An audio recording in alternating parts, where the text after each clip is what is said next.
Assalamualaikum warahmatullahi wabarakatuh. Saya Indah Utari. Salam sejahtera untuk anak ibu semua yang ada di rumah. Pada hari ini kita akan belajar tentang kimia, mengenai peranan ilmu kimia. Semoga anak-anak ibu tetap semangat dalam belajar kimia.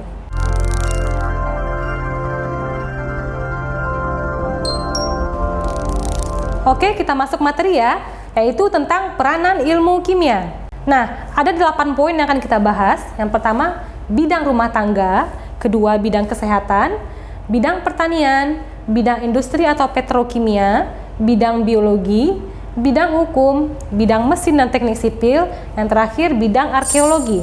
Nah, apa saja sih kegunaan ilmu kimia dalam kehidupan kita sehari-hari? Ilmu kimia sangat banyak sekali kegunaannya dalam kehidupan kita sehari-hari. Hampir semua yang kita gunakan berhubungan dengan kimia. Jadi tentunya banyak sekali peranan ilmu kimia dalam kehidupan kita sehari-hari. Nah, yang pertama kita bahas peranan ilmu kimia di bidang rumah tangga. Ya, ini ada gambar sabun mandi ya, ini gambar parfum, ini gambar obat nyamuk. Kita kelompokkan, yang pertama golongan bahan pembersih. Sabun itu mengandung NaOH, jadi kita semua mandi menggunakan sabun ya. Kemudian deterjen untuk mencuci, di mana mengandung senyawa kimia yaitu alkyl benzen sulfonat. Kemudian mengandung natrium sulfonat dan natrium silikat. Kemudian sabun mandi, ini tadi gambarnya ya, itu mengandung KOH. Kemudian pasta gigi itu mengandung natrium fluorida dan formaldehid. Jadi ke semua bahan pembersih ini kita gunakan setiap harinya di rumah. Kemudian kita golongkan yang kedua yaitu bahan pemutih. Pemutih pakaian ya, kita sering juga menggunakan untuk membersihkan pakaian yang putih. Itu mengandung senyawa kimia CaClO2. Kemudian yang ketiga, golongan ketiga bahan pewangi ya. Biasanya ini parfum ya atau pewangi pakaian, itu mengandung senyawa golongan ester. Jadi sangat banyak ini jenisnya, kita golongkan ke dalam golongan senyawa ester, di mana ciri-cirinya baunya wangi. Kemudian yang keempat golongannya bahan pembasmi serangga, itu mengandung senyawa kimia diklorodifenyl trikloroetana atau disingkat dengan DDT.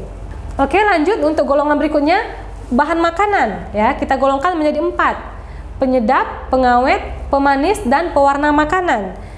Dalam kehidupan sehari-hari tentunya manusia sebisa mungkin menggunakan bahan alami, tetapi ada juga bahan kimia yang kita gunakan dalam bahan makanan sehari-hari. Coba yang pertama kita lihat penyedap. Penyedap itu mengandung senyawa kimia MSG atau monosodium glutamat, kemudian mengandung benzaldehid. Tentunya ini kalau kita gunakan terus-menerus akan ada dampak negatifnya. Makanya sebisa mungkin kita kurangkan menggunakan bahan-bahan kimia. Yang kedua, pengawet. Pengawet itu mengandung asam benzoat dan asam askorbat, di mana ini fungsinya untuk mengawetkan makanan agar bertahan lama. Kemudian pemanis, aspartam sakarin siklamat ya. Ini pemanis buatan. Kalau kita menggunakan alami boleh ya, kayak gula. Gula itu berasal dari tebu. Kemudian pewarna makanan, Allura Red ini warna merah, Sunset Yellow ini warna kuning, Fast Green itu warna hijau. Jadi nah, ini gambarnya, ini ada beberapa jenis pewarna makanan. Ini penyedap ya. Dan ini adalah pemanis buatan. Nah, berikutnya kita masuk bidang kesehatan. Ini ada gambar obat-obatan. Ini ada gambar peneliti di laboratorium. Ini gambar obat dalam bentuk sirup. Nah, yang pertama tentunya manfaat kimia itu di bidang kesehatan untuk pembuatan obat-obatan. Ini sangat besar ya pengaruh kimia di bidang kesehatan. Yang kedua, untuk menganalisa penyakit, misalkan tes darah untuk menganalisa zat organik yang terlarut dalam darah. Ini menggunakan prinsip kimia, di mana kita akan menganalisa zat organik yang terdapat di dalam darah. Kemudian, untuk pembuatan materi sintesis pengganti tulang dan gigi, ini menggunakan unsur fluor dan kalium. Kemudian, untuk tes urin, berikutnya tes HIV, kemudian untuk tes kadar gula darah.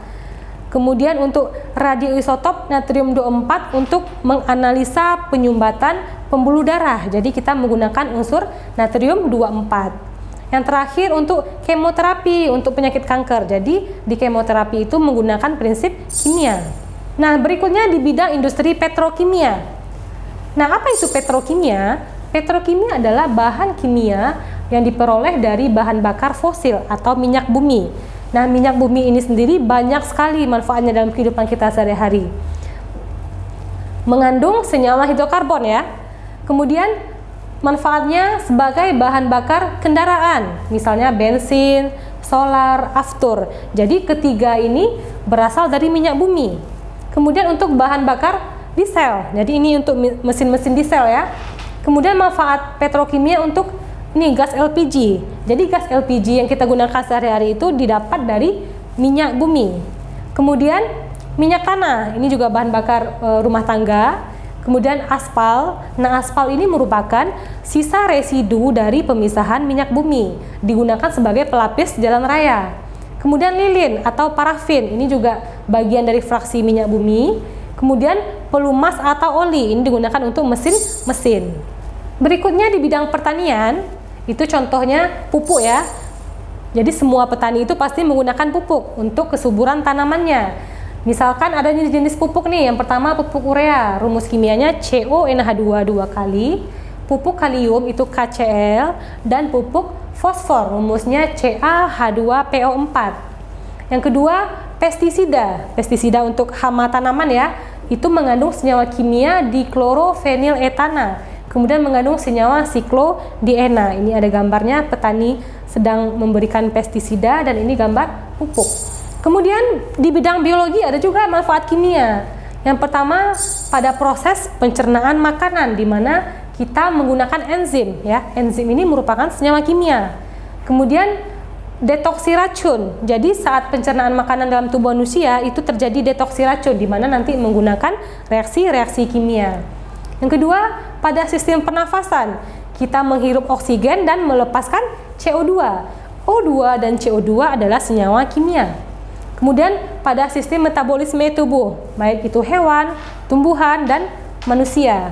Kemudian proses fotosintesis, kita perhatikan reaksinya, CO2 tambah H2O itu menghasilkan C6H12O6 tambah O2. Jadi ini terjadi pada tumbuhan ya, di mana pada reaksi ini menggunakan senyawa-senyawa kimia.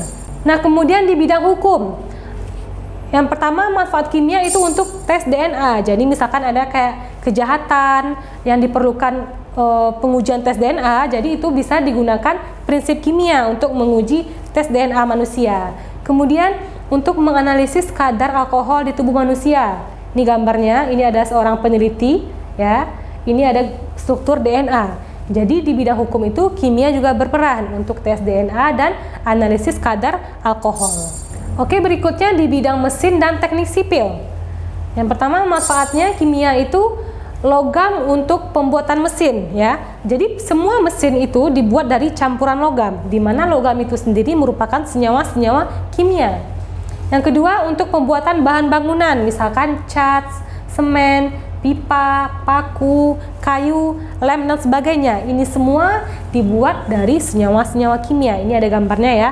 Yang pertama ini ada gambar mesin kendaraan, ini ada gambar cat, ini besi, ini pipa. Jadi semua bahan-bahan bangunan itu dibuat dari senyawa-senyawa kimia. Nah, kemudian di bidang arkeologi, itu kimia berperan penting juga, di mana untuk menentukan usia fosil dengan radioisotop karbon 14. Jadi nanti di sini menggunakan unsur C14 yang akan menganalisa berapa usia fosil. Ini contohnya gambarnya. Jadi nanti kita bisa menentukan berapa usia peninggalan-peninggalan benda bersejarah. Oke, demikianlah pembelajaran kita mengenai peranan ilmu kimia. Ibu harapkan anak-anak ibu dapat mengerti pembelajaran kita pada hari ini. Terima kasih. Assalamualaikum warahmatullahi wabarakatuh.